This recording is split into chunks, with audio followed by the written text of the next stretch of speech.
பாகிஸ்தான்ல செயற்கை தீவா? அதுக்கு பின்னால இருக்கிறது ட்ரம்பா? நம்ப முடியல. ஆமாங்க, பொருளாதாரத்துல ரொம்ப கஷ்டத்துல இருக்கிற நம்ம பக்கத்து நாடு பாகிஸ்தான் இப்போ கடனுக்குள்ள ஒரு பெரிய சவாலை ஆரம்பிச்சிருக்கு.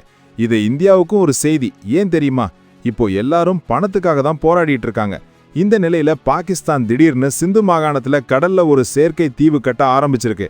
இது கடல்ல இருந்து 30 கிலோமீட்டர் தூரத்துல இருக்குதான். இதுக்கு ட்ரம்ப்புக்கும் என்ன சம்பந்தம்? ட்ரம்ப் ஒரு சமயம் பாகிஸ்தான்ல நிறைய எண்ணெய் வளம் இருக்குன்னு சொன்னாராம். அதனால அதை நம்பி பாகிஸ்தான் பெட்ரோலியம் கம்பெனி அங்க எண்ணெய் கண்டுபிடிக்க இந்த ஆர்டிஃபிஷியல் ஐலாண்டை உருவாக்குறாங்க.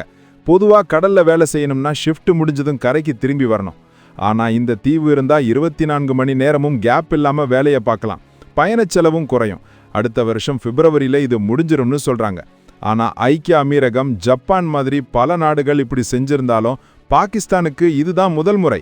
ஒரு பக்கம் கடும் நிதி நெருக்கடி, இன்னொரு பக்கம் இப்படி ஒரு பிரம்மாண்டமான திட்டம். நம்ம ஊர்ல இப்படி ஒரு ரிஸ்க் எடுத்தா அதோட விளைவுகள் எப்படி இருக்கும்னு யோசிச்சு பாருங்க.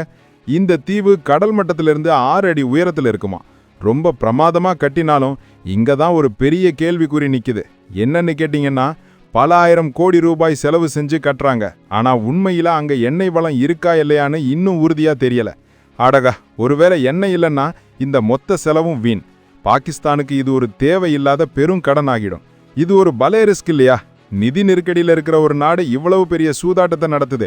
இது ஒட்டுமொத்த தெற்காசிய பொருளாதாரத்திலையும் ஒரு பெரிய தாக்கத்தை ஏற்படுத்தும்.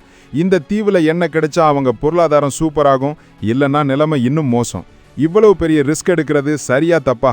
நீங்க என்ன நினைக்கிறீங்க? உங்க கருத்தை கமெண்ட் செக்ஷன்ல சொல்லுங்க. லைக் பண்ணிட்டு நம்ம சேனலை சப்ஸ்கிரைப் பண்ண மறந்துடாதீங்க. பாகிஸ்தானோட ஆயில் ட்ரீம் நிறைவேறுமான்னு பார்க்கலாம்.